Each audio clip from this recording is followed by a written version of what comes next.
ನಮಸ್ಕಾರ ವೀಕ್ಷಕರೇ, ನಾನು ರವಿ ಎಸ್ ಪೂಜಾರಿ, ಅರ್ಥಶಾಸ್ತ್ರದ ಉಪನ್ಯಾಸಕ. ಸ್ನೇಹಿತರೆ, ಇವತ್ತಿನ ವಿಡಿಯೋನಲ್ಲಿ 6 ಅಂಕದ ಪ್ರಶ್ನೆಗಳನ್ನ ಇವತ್ತು ನಿಮ್ಗೆ ಎನ್ಯುವಲ್ ಎಕ್ಸಾಮ್ಗೋಸ್ಕರ ಕೊಡ್ತಾ ಇದ್ದೀನಿ. ಸೊ ಇದು ವಿಡಿಯೋ ನಂಬರ್ 2 ಆಗತ್ತಾ.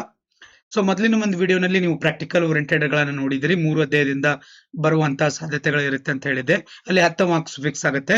ಈ ವಿಡಿಯೋನಲ್ಲಿ 18 ಮಾರ್ಕ್ಸ್ ಅನ್ನ ಬರಬೇಕು ಅಂತಂದ್ರೆ ಈಗ ನಾ ಕೊಟ್ಟಿರುವಂತಹ ಪ್ರಶ್ನೆಗಳನ್ನ ನೀವು ಕರೆಕ್ಟ್ ಆಗಿ ಓದ್ಬೇಕಾಗತ್ತೆ. ಸೊ ಮೈಕ್ರೋ ಎಕನಾಮಿಕ್ಸ್ ನಲ್ಲಿ 2 ಪ್ರಶ್ನೆಗಳು ಬರುತ್ತೆ, ಮ್ಯಾಕ್ರೋ ಎಕನಾಮಿಕ್ಸ್ ನಲ್ಲಿ 3 ಬರುತ್ತೆ. ಸೊ ಟೋಟಲ್ ಆಗಿ 5 ಎಷ್ಟಾಗಬೇಕು, 5 ಕ್ವಶನ್ಸ್ ಬರುತ್ತೆ.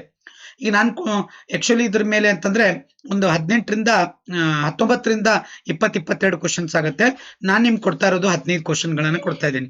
ಆ 15 ಕ್ವಶನ್ ಅಲ್ಲಿ ನೀವು ಎಕ್ಸಾಮಿಗೆ 3 ಬರಿಬೇಕಾಗತ್ತೆ. ಸೊ ಅಲ್ಲಿ ನಿಮಗೆ ಎನ್ಯುವಲ್ ಎಕ್ಸಾಮಿಗೆ ಬರುವಂತದ್ದು 5. ಆ 5ರಲ್ಲಿ 3ಅನ್ನ ನೀವು ಬರಿಬೇಕಾಗತ್ತೆ. ಹಾಗಾಗಿ ಸೊ ಈ 15 ಪ್ರಶ್ನೆಗಳನ್ನ ನೀವು ಕಂಪಲ್ಸರಿಯಾಗಿ ಓದ್ಲೇಬೇಕು. ಯಾವುದೇ ಆಪ್ಷನ್ಸ್ ಇರ್ಲಾರ್ದೆ ಅವುಗಳನ್ನ ಖಂಡಿತವಾಗ್ಲೂ ನೋಡ್ಕೋಬೇಕಾಗತ್ತೆ. ಹೌದಾ? ಅದಾದ ನಂತರ ನೆಕ್ಸ್ಟ್ ಟೈಮ್ ಉಳಿತು ಅಂದ್ರೆ ನಿಮ್ಗೆ ಎಕ್ಸ್ಟ್ರಾ ಕ್ವಶನ್ಸ್ ಗಳನ್ನ ಸ್ವಲ್ಪ ಗಮನ ಹರಿಸಿ. ಆಯಾ ಚಾಪ್ಟರ್ಗೆ ಒಂದ್ಸಲ ನಾ ಹೇಳ್ತೇನೆ ನೋಡಿ. ಚಾಪ್ಟರ್ ನಂಬರ್ 2 ಅನುಭೋಗಿ ವರ್ತನೆ ಸಿದ್ಧಾಂತ, theory of consumer behaviour. Next chapter number 3 production in cost, ಒಂದು ಕ್ವಶನ್ಸ್ ಅಲ್ಲಿ ಬರುತ್ತೆ, ಅಲ್ಲೊಂದು 2 ಆಗುತ್ತೆ. Next national income accounting and next one ಏನಂದ್ರೆ ಯಾವ್ದು chapters, money and banking. Last one chapters open economy.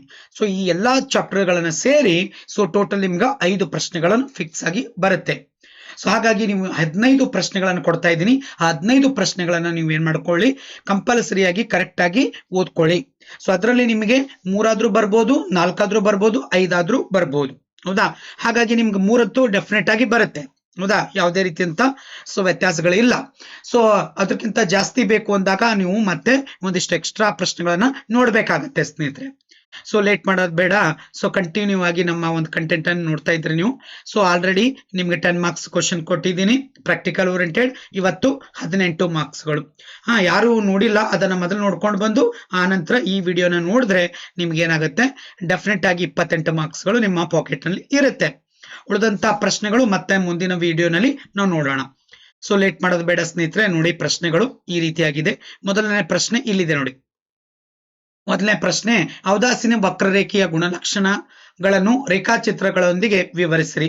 ಹೌದಾ? ಇದು 2ನೇ ಅಧ್ಯಾಯದಲ್ಲಿ ಬರುತ್ತೆ. ಇದೊಂದು ಪ್ರಶ್ನೆ ಕೊಟ್ಟಿದ್ದೀನಿ. ನೆಕ್ಸ್ಟ್ ಪ್ರಶ್ನೆ ಸಂಖ್ಯೆ 2, ಇಳಿಮುಖ ಸೀಮಾಂತ ತುಷ್ಟಿಗುಣ ಸೊ ನಿಯಮವನ್ನು ಕೋಷ್ಟಕ ಮತ್ತು ರೇಖಾಚಿತ್ರದ ಸಹಾಯದಿಂದ ವಿವರಿಸಿರಿ. ಸೊ ಅಂದ್ರೆ ಇಂಗ್ಲಿಷ್ ಮೀಡಿಯಂ ನಲ್ಲಿ ತಗೊಂಡಾಗ indifference curve, features of indifference curve. So first one questions.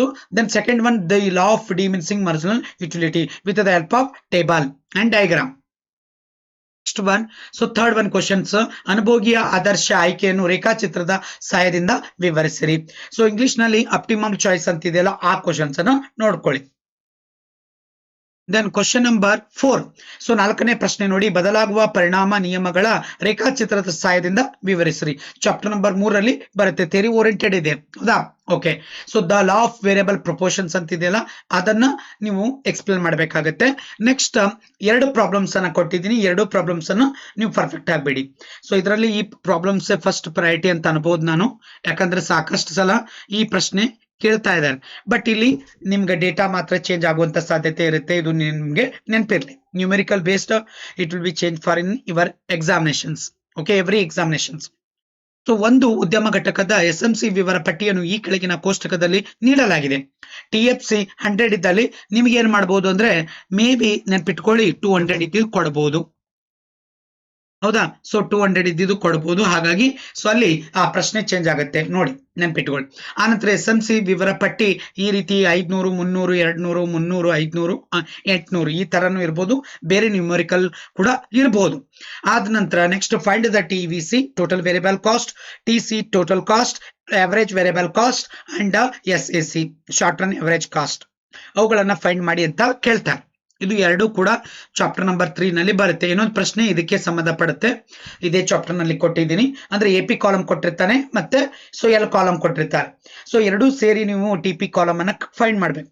TP ಹೆಂಗ್ ಮಾಡ್ತೀರಿ, AP L ಇಂಟು L ಅಂತ ಲೇಬರ್ ಫೋರ್ಸ್ ಅನ್ನ ಇಂಟು ಮಾಡ್ಕೊಂಡಾಗ ಅವಾಗ ನಿಮ್ಗೆ ಏನಾಗುತ್ತೆ, ಸೊ TP ಕಾಲಮ್ ಅನ್ನ ಬರುತ್ತೆ. Okay, next one macro economics ಗೆ ಚಾಪ್ಟರ್ ನಂಬರ್ 2. ಯಾವುದು ಚಾಪ್ಟರ್ ನಂಬರ್ 2 ಅಂದ್ರೆ ನ್ಯಾಷನಲ್ ಇನ್ಕಮ್ ಅಕೌಂಟಿಂಗ್. ಆ ಚಾಪ್ಟರ್ ಗೆ ಫಸ್ಟ್ ಪ್ರಯಾರಿಟಿ ನನ್ನ ಪ್ರಕಾರ ಥಿಯರಿ ಅಂದ್ರೆ ಈ ಸಮಗ್ರ ಆರ್ಥಿಕ ಅನ್ಯತೆಗಳನ್ನು ವಿವರಿಸಿರಿ ಅಂತ. GDP, GNP, NNP, ಹೌದಾ, GNP, okay, net NNP factor cost, ಈ ರೀತಿಯಾಗಿ ಏನಿದಾವ್ ನೋಡ್ರಿ, ಸುಮಾರು 7 ಪಾಯಿಂಟ್ಸ್ ಅದಾವ್. ಅವುಗಳನ್ನು ನೀವು ಎಕ್ಸ್ಪ್ಲೇನ್ ಮಾಡ್ಬೇಕಾಗತ್ತೆ. ಎಕ್ಸ್ಪ್ಲೇನ್ ಮಾಡಬೇಕು ವಿತ್ ಫಾರ್ಮುಲಾ ಬರೀಬೇಕು. ಹೌದಾ, ಇದು ನನ್ನ ಪ್ರಕಾರ ಫಸ್ಟ್ ಪ್ರಯಾರಿಟಿ ಇದೇ ಇದೆ. ಅದಾದ ನಂತರ ನೆಕ್ಸ್ಟ್ ಏನ್ ತಗೊಂಡ್ರೆ ಒಂದು ಪ್ರಾಬ್ಲಮ್ ಬರ್ಬೋದು, ಇಲ್ಲ ಅಂದ್ರೆ ಪ್ರಾಬ್ಲಮ್ ಬಿಟ್ರೆ ನೆಕ್ಸ್ಟ್ ಪ್ರಶ್ನೆ ಇದು GDP then English medium macro economics identities. Okay, explain the macro economics identities like GNP, GDP, NNP. Okay, NNP at factor cost. So that like how many is there? So like 6 points is there. Okay, that one explain it. Then there are 3 methods in estimating for in the GDP. Okay, so value added product method, income method, and expenditure method. So there are 3 methods. It will be there. They came for in the same answering. Okay, ಅದು so ನೀವು ಅನ್ನು explain ಮಾಡ್ಬೇಕಾಗತ್ತೆ. ಅದನ್ನು ಕೂಡ ನೀವು ಓದ್ಲೇಬೇಕು compulsory. Then ಅದಾದ ನಂತರ ಇದರಲ್ಲಿ ಪ್ರಾಬ್ಲಮ್ಸ್ ಗಳನ್ನ ಸುಮಾರು ಕೊಟ್ಟಿದ್ದೀನಿ. ನಾನು ಒಂದು 4-5 ಪ್ರಾಬ್ಲಮ್ಸ್ ಅಂತೂ ಮಾಡಿದ್ದೀನಿ. ಇದ್ರ ಮೇಲೆ ಸಪರೇಟ್ ಆಗಿ ವಿಡಿಯೋನು ಕೂಡ ಇದೆ. ಅದಕ್ಕೋಸ್ಕರ ನಾನು ಇಲ್ಲಿ ಆನ್ಸರ್ ಮಾಡಿದಿಲ್ಲ, ಬರೀ ಪ್ರಶ್ನೆ ಕೇಳಿರಿ, ನೀವು ಪ್ರಶ್ನೆ ಕೊಟ್ಟಿದ್ದೀನಿ. ಆ ನಂತರ ಇಲ್ಲಿ ಕಂಪಲ್ಸರಿ ಈಗ ಹೇಳ್ತಾ ಇದ್ದೀನಿ, ಡೇಟಾ ಚೇಂಜ್ ಆಗುತ್ತೆ. ಇಲ್ಲಿ ನಾ 5000 ಇದ್ದು ಕೊಟ್ಟಿದ್ದೀನಿ, 7000 ಬರ್ಬೋದು, 9000 ಬರ್ಬೋದು, 20000 ಬರ್ಬೋದು. ಓಕೆ, ದೆನ್ ಫೈಂಡ್ ದ ಇವೆಲ್ಲಾನು ಕೂಡ ಕೊಟ್ಟಿರ್ತಾನೆ, ನೋಡ್ಕೊಳ್ಳಿ. ಅದು ಬಿಟ್ಟು ಇನ್ನೊಂದು ಕ್ವಶನ್ಸ್ ಇದೇ ತರಾನೇ ಇದೆ, ಸ್ವಲ್ಪ ಚೇಂಜಸ್ ಇದೆ. ಹೌದಾ, ಈ ಪ್ರಶ್ನೆ ಕೂಡ ಕೇಳಬಹುದು. ಹಾಗಾಗಿ ನಾವು ಎರಡೂ ರೀತಿಯಿಂದ ರೆಡಿ ಇರೋಣ. ಯಾವ ಪ್ರಶ್ನೆ ಬಂದ್ರು ಕೂಡ ನಾವು ಬರಕ್ ರೆಡಿ ಇರ್ಬೇಕು. ಅದಕ್ಕೋಸ್ಕರ ಓಕೆ, ನೆಕ್ಸ್ಟ್ ಅದೇ ಚಾಪ್ಟರ್ ನಲ್ಲಿ ಬರುತ್ತೆ. Next gold Smith Lala story ಇದೆಯಲ್ಲ, ಅದನ್ನ ನಾವು ಓದ್ಬೇಕಾಗತ್ತೆ. ಹೌದಾ, ಬ್ಯಾಂಕುಗಳ ಠೇವಣಿ ಮತ್ತು ಸಾಲ ಪತ್ತು ನಿರ್ಮಾಣ ಪ್ರಕ್ರಿಯೆ ಮೇಲೆ ಚೀನಿ ವಾರನ ಲಾಲನ ಕಥೆಯನ್ನು ಬರೆಯಿರಿ. ಇದು ಚಾಪ್ಟರ್ ನಂಬರ್ ಯಾವುದು 8 ನಲ್ಲಿ ಮನಿ ಅಂಡ್ ಬ್ಯಾಂಕಿನಲ್ಲಿ ಬರುತ್ತೆ. Goldsmith Lala story of Lala ಅಂತ ಇದೆಯಲ್ಲ, ಅದನ್ನ ಓದ್ಕೊಳ್ಳಿ. ದೆನ್ ಮುಕ್ತ ಮಾರುಕಟ್ಟೆ ಕಾರ್ಯಾಚರಣೆ. ಹೌದಾ, ಹಣದ ಮುಕ್ತ ಮಾರುಕಟ್ಟೆ ಓಪನ್ ಮಾರ್ಕೆಟ್ ಆಪರೇಷನ್ ಬಗ್ಗೆ ಓದಿರಿ ಅಂತ ಹೇಳಿದ್ದೇನೆ. ಆ ಪ್ರಶ್ನೆ ನೆನ್ಪಿಟ್ಕೊಳ್ಳಿ. ಇದು ಫಸ್ಟ್ ಪ್ರಯಾರಿಟಿನೇ ಹೇಳ್ಬೋದು. ಸೆಕೆಂಡ್ ಪ್ರಯಾರಿಟಿ ಗೋಲ್ಡ್ ಸ್ಮಿತ್ ಲಾಲಾ ನಡೀತದೆ ಹಿಂದ ಮುಂದ.